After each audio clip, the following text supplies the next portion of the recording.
Laurence Boccolini a décidé de terminer l'année 2021 avec des révélations et une grande première.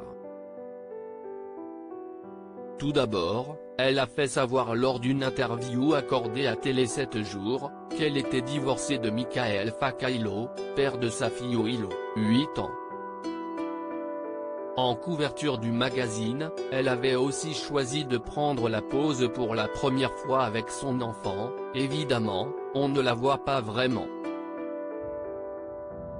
Encline à en dire plus sur sa vie privée, elle a aussi révélé pourquoi elle ne voulait pas que Willow porte son nom.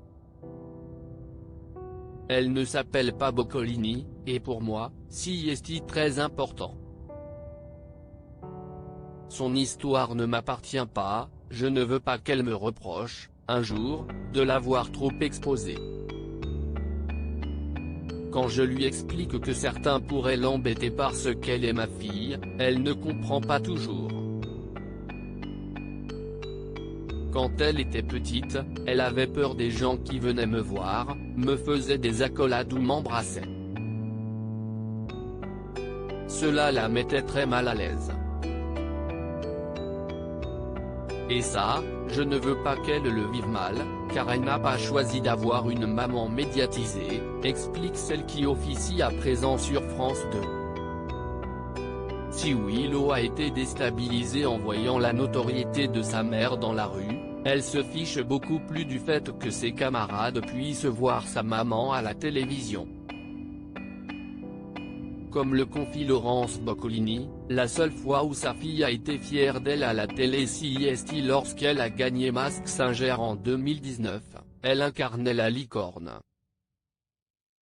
Quand ses copains viennent à la maison, certains me disent « Je t'ai vu à la télé ». Elle, ça ne lui fait ni chaud au froid, confirme-t-elle. Et l'animatrice espère fort que sa fille ne choisira pas le même métier qu'elle. Elle explique, cela m'embêterait. Ce milieu n'est pas tendre, je n'ai pas envie qu'elle vive ce que j'ai vécu. Si elle veut être boulangère ou fraiseuse zingueuse, je ne serais ravi tout autant. L'essentiel est qu'elle soit heureuse.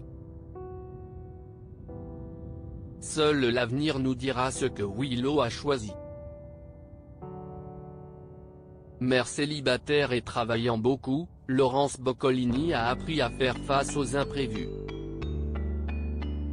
Comme toutes les femmes qui sont dans mon cas, il y a quelques contraintes. Comme quand, en plein tournage, la babysitter m'annonce qu'elle est coincée dans le métro.